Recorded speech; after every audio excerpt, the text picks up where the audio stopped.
Este programa puede ser visto por adultos en compañía de niños responsables.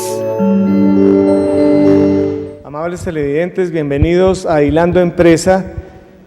Hoy hemos invitado al educador, académico, escritor y periodista Eutimio Reyes Manosalva, persona que se ha distinguido a través de su vida por marcar pautas fundamentales en el contexto de nuestra ciudad capital, departamental y nacional, y que a través del tiempo ha querido darle a la ciudadanía, a los jóvenes, a los adultos, todo ese poder y empoderamiento de su conocimiento basado como educador y especialmente como historiador. Bienvenido, Eutimio, a nuestro programa Hilando Empresa, y quiero que le cuente a los televidentes sobre su vida, sus obras, específicamente sobre el transcurrir de su vida como educador, escritor y periodista. Agradezco a Fernando esta gentileza que ha tenido de invitarme, ¿no? Soy de Serinza, Boyacá, ¿no? Bachiller del Colegio de Nuestra Señora del Buen Suceso en Nemocón. Este año estamos cumpliendo 50 años de haber sido egresados como primeros bachilleres de este plantel. Licenciado en Filología e Idioma, especializado en Administración Educativa, supervisor de Educación Media durante 30 años y luego como periodista empírico. Me ha gustado, me ha inquietado mucho la historia, especialmente el ideario del libertador Simón Bolívar, y le rendí culto como presidente de la Sociedad Bolivariana de Boyacá durante 20 años como presidente, y he tenido inquietudes, escribir las realidades de Boyacá. Esta es mi ficción, ¿no? La de escribir, y me llena de satisfacción. Yo considero mis 7 libros como 7 hijos más. Y estos hijos los considero como muy buenos, porque ellos van pregonando mi nombre, van hablando muy bien de mí. Eutimio, usted maneja un tema que es de actualidad y que compete a todos los ciudadanos, pero especialmente a quienes prestamos nuestros servicios en lo público: moral y luces. Contémosle a los televidentes qué quieren decir estas expresiones y cuáles son sus connotaciones e impactos sociales de moral y luces. Dentro del ideario del libertador Simón Bolívar estaba el de moral y luces, que eran los ejes fundamentales de la ética que debían de tener los ciudadanos, especialmente aquellos que se iban a encargar de la administración o de la legislación de la nueva república que él concebía y que él concibió en Angosturas. En ese discurso famoso de Angosturas, él presentó entonces el proyecto de 2 cámaras, la Cámara de la Educación y la Cámara de la Moral, encaminada para formar la cultura de la honestidad y de la formación en valores de la juventud. Es decir, era un programa para la educación de los jóvenes y también para la adquisición de virtudes de los ciudadanos. El libertador Simón Bolívar consideraba que era imposible gobernar la república con funcionarios inmorales.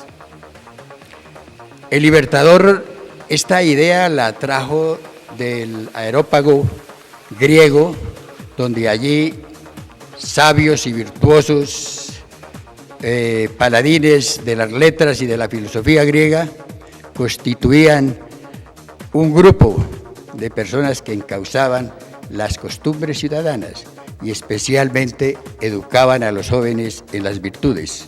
Y también en Roma los censores. Y Bolívar copió de estos pueblos antiguos y quiso imponer dentro de la Constitución boliviana estas 2 cámaras, pero no tuvieron eco. Realmente las urgencias a la iniciación de la formación de la República de la Gran Colombia, que fue el 15 de octubre de 1819 en Angosturas, no era una urgencia. Tenemos que remontarnos a esa época en que Bolívar venía de fracaso en fracaso sus tropas y no había nada de república, pero él no dejaba al garete esa parte constitucional, esa parte legal de darle a una nueva nación que era la Gran Colombia, darle ese perfil legislativo y dotarla de una constitución para así afianzar su obra libertadora. En el aspecto de libertador que propone de moral, luces. Las luces se refieren a la inteligencia, a esa idoneidad, a esa capacidad, a esa experiencia que deben tener los funcionarios para el desempeño del cargo. Y precisamente él ponía dos condiciones para ser elegido. Primero, para asegurar la moralidad del funcionario, tenía que demostrar la parte económica, cóngrua, que tuviera una capacidad económica, porque de lo contrario, él como que advertía que ese funcionario llegaba era a enriquecerse o a luchar en ese primer plano de satisfacción que es la lucha por la vida, y no podía entregarse de lleno a su cargo. En cuanto a las luces, él era en esto muy estricto. Las luces era la inteligencia, la capacidad y la experiencia que deben tener los legisladores, los administradores, porque los administradores se los consideraba como unos verdaderos gerentes de las regiones, de los pueblos, que debían de impulsar el progreso. Y esto es muy importante. Veamos en los pueblos actualmente que se eligen a los alcaldes, a los concejales, a diputados, a representantes, con un sentido tropicalista, ligero, sin análisis. Nosotros muchas veces nos inclinamos por aquellos que hablan muy bonito, que echan discursos veintegulieros, que halagan a las masas, pero en profundidad no exponen ni representan soluciones sociales. Respecto a esa cultura de la inmoralidad que ha hecho camino en el ejercicio público desde la cabeza hasta los pies, lamentablemente, puede recuperarse con la práctica de experiencias a sabiendas de que lo cultural es un arraigo de compleja modificación. Desafortunadamente se ha hecho cultura, la cultura de la inmoralidad. Pero yo soy un poco, Fernando, que tengo años, ya friso los 70 años. Y en mi juventud veía a unos administradores, a unos patricios, a unos concejales que no eran remunerados, unos patriotas. Y existía la cultura del civismo, del patriotismo, de la justicia y de la entrega. Yo fui concejal a los 21 años, en aquella época, la mayoría de edad. Nunca cobramos sueldo, entregados completamente de nuestro propio peculio, satisfacíamos muchos gastos. Es decir, había mucha moralidad y había palabra. Antiguamente las escrituras no tenían casi valor. Lo que tenía valor era la palabra. La palabra se cumplía, era sagrada, y así en todos los estamentos. Pero corrieron los tiempos y llegó el Frente Nacional, y el Frente Nacional acabó con la moralidad administrativa. Eso lo dicen los historiadores, los analistas, los economistas, los sociólogos, que el Frente Nacional fue el semillero de la corrupción. Eutimio, a su modo de ver, esa cultura del Frente Nacional sigue vigente. Sí, efectivamente. Nosotros vemos que tuvo unas profundas raíces, ¿no? Que ya esos poderes legislativos a esas alturas y ejecutivas todo lo convienen. Falta la discusión, la aceptación de las ideas del contrario. y sobre todo el de condenar los delitos contra la propiedad, contra el Estado. Y nosotros vemos, por ejemplo, esa gran impunidad. En los pueblos yo he escuchado, y como supervisor escuchaba, este alcalde robó al pueblo. Denuncias por aquí a la Procuraduría, a todos los estamentos de fiscales del Estado, pero a la postre ninguna sanción. Hay mucha permisidad, falta la aplicación de las leyes para conjurar estos delitos contra el Estado.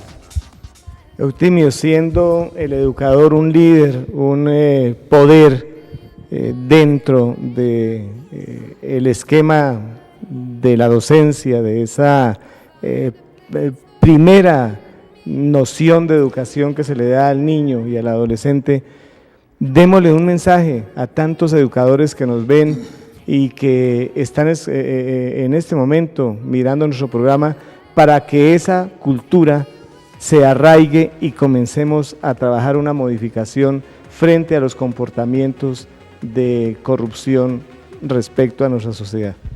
Compañero educador, yo sé firmemente que en la mano de cada uno de ustedes está este cambio, esta educación hacia la moral, hacia la adquisición de virtudes. Es más importante, colega educador, que usted se dedique a inculcar valores en sus alumnos, en sus estudiantes, que atiborrarlos de conocimientos, muchas veces conocimientos que no se proyectan en la vida personal ni en la comunitaria. En cambio, un muchacho formado en valores de responsabilidad, de respeto, de dignidad, de buen uso de la sexualidad, todos estos valores que usted percibe y que puede hacer un inventario de cuáles son los prioritarios en su comunidad educativa, si usted los afianza y especialmente con su ejemplo, porque los muchachos ahora no siguen discursos, no siguen prédicas, sino ellos siguen testimonios, y ese testimonio lo tiene que dar usted primero, profesor, y así encauzará usted como un motor fundamental para el cambio de las costumbres, el imperio de la moral administrativa y legislativa y en todos los campos de las manifestaciones humanas. Profesor, muchísimas gracias de verdad por este mensaje empoderado y dirigido a todas aquellas personas que nos están viendo. De verdad que agradecerle el haber aceptado esta invitación, y a ustedes, amables televidentes, los tendremos en una próxima oportunidad. Muchísimas gracias.